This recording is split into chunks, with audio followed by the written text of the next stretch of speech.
today to talk a little bit about how I manage my staff on a day-to-day basis, right? So, first, the whole broad picture. First thing, you know, I used to be the person that did it all because I had trouble trusting that people were going to do it, and they were going to do it to the level of the standard I was expecting them to do it, because the reality is, the parent phone calls, I get them. They don't get them, I get them. I get all the complaints, most of them, you know what I mean? And I also get, you know, you don't get as many praises as you'd like to get on the phone, but you know, the buck stops here. And when I am developing a program, I know I have a vision for it, but I also include my staff in that process. And I think that's when I learned that I had to really hire to my weaknesses, which is why I brought along Carlos with me. I wasn't sure I was going to get this up, right? Because I'm not a tech person.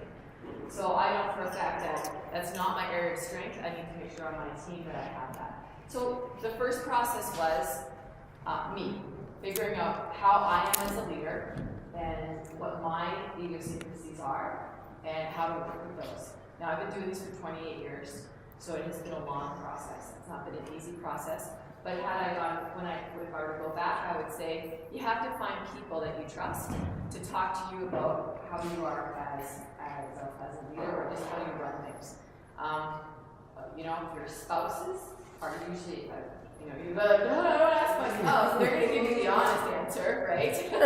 But I know these things about myself. I know that I am pretty, I like things done a certain way. I like them done on time. I like the village clean because it's a safety issue. A lot of my stuff comes down to safety and making sure that the kids are safe. That's my number one priority. After that, then it comes the language learning and the culture stuff, and then the rest of it falls in behind. So if people are not focused on keeping those kids safe, then I set it up right in the interview process. I have my non-negotiables. You'll see here when I interview, I've learned to put it right in the interview. It wasn't always in the interview, but I set my expectations right from day one on the interview, and I talked to them about these things, about what our structure is, what's it like living in a cabin. I'm really honest about that. You don't have to worry about that because you got a day camp, right? However, one of the biggest things I have a problem with right now is people unplugging. My staff not paying attention to kids because they're on their phone. I hate it. I really hate it. They're not paid to be on their phone. They're not paid to text. They're paid to work with that child, and they're paid to work with each other. And I am this strong when I talk to them about that. And I give them chances. I say, you're all adults. I'm going to treat you like an adult. Some camps that we have around the site, they have curfews for their staff.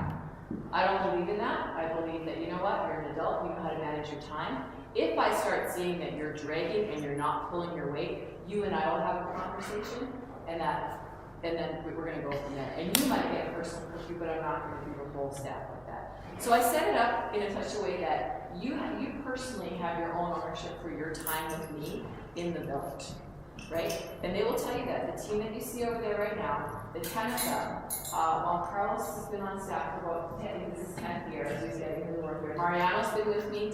Mariano's been on staff for 15, with me for 11. Now, I nearly fired him twice. I will be completely honest with you. I said, we were laughing about last night, but look at where we are now. I've known you longer than I've known my husband. But there were a couple times and he was not my hire. I walked into it, and he was already hired, and I was like, why was this guy hired? And I had to work with him a lot. And a lot of that was goal setting. What are your goals? I think that, some of them thought they were just coming for fun. I don't know. But I'm like, no, this is an internship. You're here. You've got goals. I have professional goals for you. My job right now is to train those people to go into the other 3 camps in the summertime and be strong leaders for the other camp directors. That's my goal. That's what we're working on. They also have goals, and we sit down and we work with that, and then I incorporate that into what we're doing on a day-to-day basis. So what you see now, some of those people over there have only been on staff for 8 weeks. And I've never had any summer experience. So they haven't gone through our big training, and it's us one-on-one, and we also parent mentor. So if you have returning staff, you want to make sure those people are mentoring, because then your returning staff also feel valued, and they also feel like they have a voice in things, and then they're mentoring as well, right? So first off, know who you are. Second off, when you know who you are and how you want your things, then you need to set that up, because people cannot read your mind. And I tell my staff the same thing. I cannot read your mind. There's 34 of you. We're we're running around all the time. I'm pretty good at gauging when people are off or something's going on, but if I'm not, you have the responsibility too of coming and talking to me if you're not happy about something. The other thing I do is I cross-train constantly. So when you come and work with me, you're not just going to be a language teacher, because we're doing it in the language all the time. I really try to break that down from, oh, I'm the sports guy, and I don't do cooking activity, I don't do that, and like, if that's where you're going to be, then this isn't going to work, right? And I tell people up front, this is not for everybody. And I've had people where, and I've respected them because they finally realize, you know what, this is not this whole camp immersion thing, especially the immersion thing, not for them, right? And I do have native speakers that come in and all they want to do is speak English. And I say, I did not hire you to speak English. I really pointed out you are being hired to speak Spanish or Portuguese in this program, and you need to follow through on that. In fact, that's right up here on the immersion portion. And you'll see here, the tone of the village, respect, responsibility, feeling of trust, and then teach Portuguese language and culture. Right up there, I lay it flat out on the table. Because parents are paying us to deliver a product, and that product is, they want their kids to go home with more language and culture in the bag, right? Now, and so I say, you know, your English should be limited to times of emergency, right? When you have to switch into English because, and in our case it's Spanish, sometimes I've now changed that to be, your language in emergency is the first language of that child, if you can. Because some of our kids are native speakers of Spanish now coming in, right? And so they're coming in because they don't have written Spanish. And so they're trying to do the written aspect because they're heritage speakers. So they speak fine. So if their go-to parents are only speaking them in Spanish, and we have they fell off the top bunk, they'll speak them in Spanish. If it's a native speaker of English, we switch and we speak in English. The rest of the time, camp should be done in the target language because that's what we sold. That's the product we sold, and that's what the product we have to deliver. Are you following me so far? Yeah. Well, you sound really parched on me. You sound like the rest of us. Okay. So then when we come on staff, obviously I have my orientation schedule, right, where I try to set the tone. In orientation, I meet with I actually pull my leadership staff in a day early, or 2 days early. Actually, I kind of take it to, we used to have, one of my staff used to have a cabin, so we just go to the cabin for 2 days and we get all the fun stuff out of the way, like what have we been doing all year and all that kind of stuff. And then the next day we would hit, what do we have to do this summer? What do we have to get done? And then, even with them though, prior to camp, I'm talking one-on-one. What do you want to do this summer? Are you going to be the TWEET facilitator? What do you envision? How are we going to make the TWEET program even better than it was last year? How do you think we're going to do that? What do you need from me? Right? This is where now I have to be able to trust people. And it's taken me a long time, probably about a decade. Wow. And I know I don't know how many of you are doing this for the first time. Scary. Camp directors are control freaks. What's that? Camp directors are control freaks. We all are, yeah. And so it's learning to let that go and trusting that. And part of that is letting it go, but you're not, you have to make sure you're following up and touching base with your leadership staff. So here's how I see it. I see it as I'm the counselor for my 5 leadership people. Then what I do is, during orientation, the regular staff fill out a preference sheet. So once we've gone through orientation, this comes at the end of orientation. This preference sheet is all about things at camp. What age group do you feel after we've done orientation do you want to work with? Do you want to work with the 7-year-olds? Do you want to work with the 13-year-olds? Do you want to work with the 17-year-olds? I try to respect as much as possible this preference sheet. I'm giving my staff a voice in their work for the summer. So it's not only their preference, it's not only what ages they want to work with, it's who they want to be paired up with in a cabin. On here as well as which leadership staff members you feel most comfortable to be your mentor for the time you're here at camp. It's also, it's every aspect of the day. So free time, where do you want to be? Do you feel better doing regular cabin walk? Do you want to be at the candy store? Do you want to be at the bank? What's going to make you happy, right? Because the more you can give them ownership in their time with you, and the more that they feel like you listen to them, the more you have a solid staff member that's going to work with you and follow through on what you have to get done. So in the summertime, what you don't see over here is we have 2 language groups a day, at least I do anyways. I have 2 language groups a day, 2 directed activities. Those big group games are usually reserved for the evening. You can totally do those in your day camps, not a problem, right? And you have, I'm sure you probably have a theme day where you can switch up the day, but we actually have our language group times. So my staff know that when they come in, for 2 weeks, they're going to be, some of them are going to be teaching language groups, and some of them are going to be teaching activities. And then they're going to switch, and they're going to flop. And that terrifies some people, because some people say, I do not want to teach language group at all. And I'm like, you know what, actually, activities are harder. But they don't see it that way. They think, you know, teaching archery and Spanish is going to be way easier than teaching language group. What I found, and it's interesting, we just went to Central State's Teachers Language Conference, and there were people that stood up at that conference who were my staff, who swore to me that they were not teachers, nor were they ever going to be teachers, and now they're professional teachers in Spanish. And they were so terrified of doing that language group that once they got into language group and realized it was their thing, they didn't realize they could do it until I made them do it. But I'm fair with my staff, right? And I think that's the one thing. I'm direct with them, but I'm also quite fair with them. And I do listen to them. So if you look at, so this goes with this. Okay, this is just our little sheet for the weekend, but this is what it looks like in the summer. So I take their preference sheet and I sit down with my leadership staff, and then we build this big grid. So you're wondering, like, how do I keep everyone in a place, and where do they go, and how do I keep them on time, right? That was one of the questions. Well, this is it.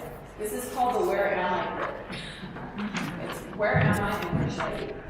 So I developed this grid right down to, I know it's on Spanish, I did not have time to translate it. But I will give you, you have a Spanish speaker in the back row, but I'm going to go through it for you. So I want you to look at this one up here, because this one's going to be more towards what you're doing. So this is from 2013, so every year is different. This particular year, I had a whole bunch of junior counselors that we're also training to be in the kitchen. So the first thing is, so breakfast time, we eat breakfast by cabins. So on the schedule, instead of eating by families, the cabins eat together, right? You guys don't have to worry about that. So when I assign a cabin, those cabin counselors know they have to come to the dining hall, they have to do the meal presentation, they have to set the tables, and then they have to, afterwards, they have to sweep the floor before they go, period. On the back of this sheet, which we don't have on the back of this one, and I do it every single time, is I put the reminder of what has to happen at every single station during the day. So they are like, oh, I don't remember, it's on the back of the sheet. So there's no excuse that I didn't know what I was supposed to do or when I was supposed to do it, because it's on the back of the sheet. And every single week when I make one of these, it's printed off on the back of the sheet. I usually do mine by session. So this example here is just an example of a 1-week session. My 2-week is really switched down, and it's really hard to see, but you know, they're all 18, so they're not like me where they need glasses, right? So I go all the way down. So our Grupo Grande is our large group. That's our first big meeting of our day in the summertime, where we have 15 minutes. We present the language theme of the day. We usually do a skit with that. We have a song picked up that has that language pattern in it.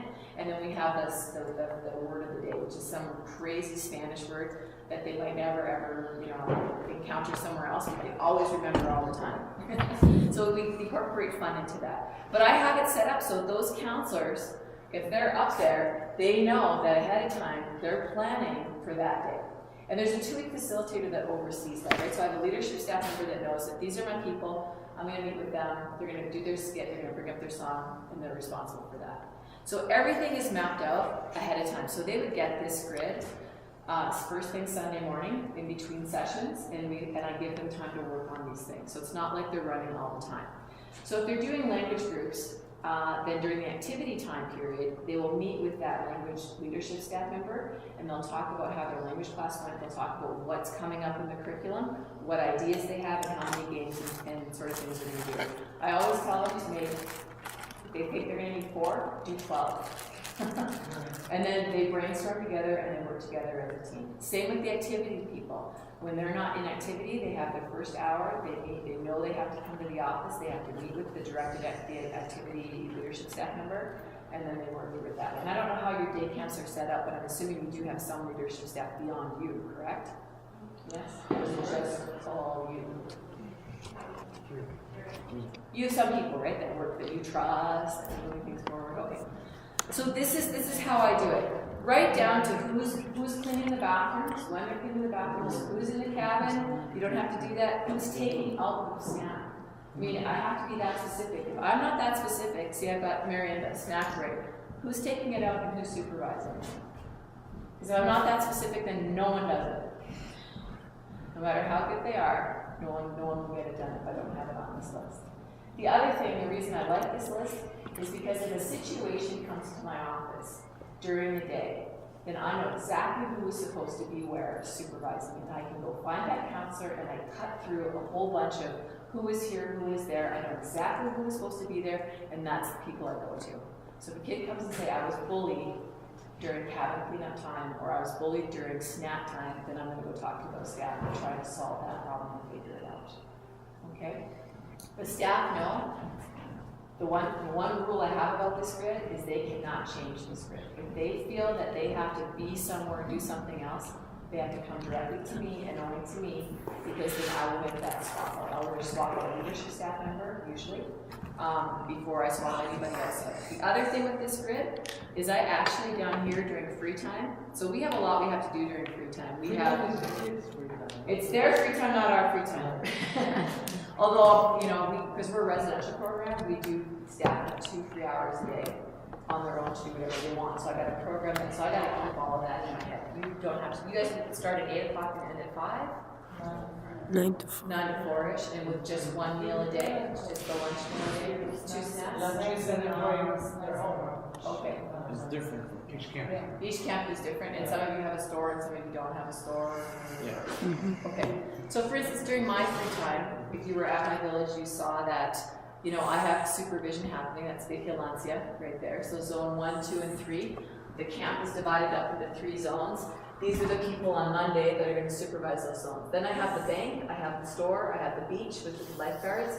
I have these people. These 2 people are offering activities, so the kids just aren't hanging around. And then this is our cafe, right? So in this section here, I count up my staff, and I count up the spaces, and I make sure everyone's equal. So there's not one person doing anything more than another, except for the lifeguards, but they get paid an additional stipend because they have to be at the beach every single day, and they have to be at their events at 3 times. Do each of those counselors or people that are responsible for those areas have a specific language task to do? During that time, Mm-hmm. they have to speak in Spanish and make sure the kids are safe. But it's just basically speaking in Spanish. It's not like they have something special. No. During that time, their focus is on doing that task at that time. Mm-hmm. But they have to do it in Spanish. I don't want to walk by the bank, but I do walk around my camp. I don't want to walk by the bank and hear English being spoken, right? So that's the thing. You also might, if you have a question of the day or something, it might be just. Yeah, if we have a question of the day, they might be repeating that question of the day, or they might ask you for the special word from the morning, right? Or if we set up the language theme, they may be repeating that, because our themes kind of progress. We have one curriculum that's based on questions that progress, so every day is a different question, so then we'll repeat those. Yeah. Okay, and then the bottom part doesn't pertain to you because we have an evening program, but if you were to do one of these program things during the day, we would put that on the schedule. So I would give this out way ahead of time, so everyone knows. Usually they sit there with their little highlighters and they highlight their name, and then this is their special thing that they don't ever use. And then in the cabin, the top part of it is just for the group or the cabin class, and then they would cut that part off and stick that in the cabin, so even the kids can see when they have to present the meal, when they have to do the bathroom, and that sort of thing, but that you guys don't have to do that. So the more you can set up ahead of time, the more you can set your tone and your expectations ahead of time on how you want things to go, right? And then you also incorporate their preferences and their voice as well. After every session, I have a debrief with my staff. It's written. I ask for individual, and then we do group. And then they go away for their time off, and then when they come back, I've already looked at what they've said, how their week went, what they would still like to do, where they feel like last year, halfway through the summer, during our debrief, I said, what do you wish we had done more of that we didn't do enough of in orientation? Huge thing came back from sickness. We don't feel we're prepared with homesickness. So when they came back on Sunday, And the kids' parts? this is the staff. The staff didn't feel they could handle the homesickness very well. So we did it during rotation, but this particular team said, no, we need more in homesickness. In the past, in other teams I've had, we need more in bullying. Because it depends on your kid makeup too, right? So on Sunday I come back, I've listened to what they had to say. If there's things that we want to change in the program, we may just change them for that week and try them. So that way the staff see, okay, they listened to me, we had a voice note, we're going to try it, we'll see if it works. They also know that if we're trying it, the onus is on them to make it work, because if it doesn't work, come Saturday, I'm switching it back to the old system that works, right? But sometimes I'm surprised and it works, so we keep it. You know, so like Juan Carlos is a prime example. He wanted to switch up how Super Espanol is done. So the way you see Super Espanol done now is very different from how we started it. We didn't have the interactive questions before. He made them do the interactive questions. He wanted to do that, and I said, that's a great idea. So he started that. He was the original Super Espanol, the big Super Espanol, the big one. And he changed that himself, and I said, go for it. Because before that, we didn't have them asking, does this person have blue eyes? Does this person have brown eyes? All we were saying was, is this person, Maria? Is the person, you know what I mean? We had nothing. It was weak.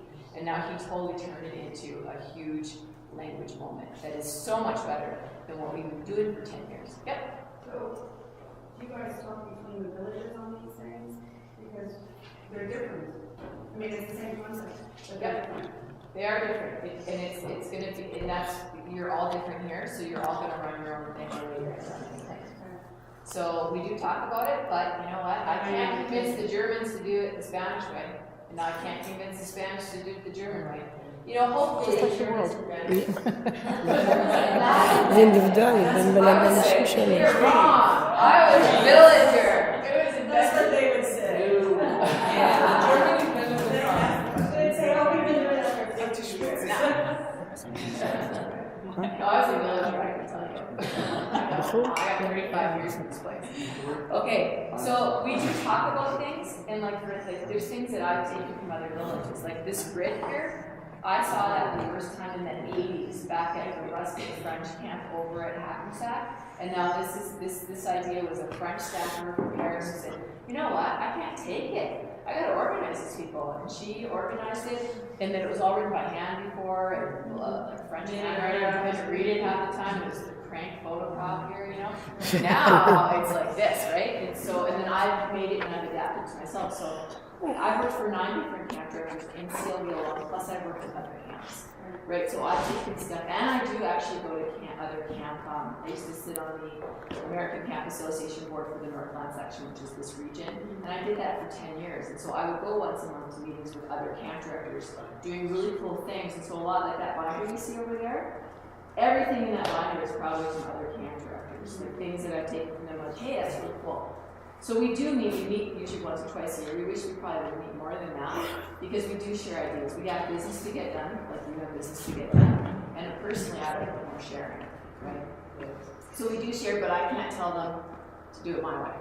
They gotta do it their way, because culturally, not everything jives, right? So you can imagine some of our meetings are like the United Nations.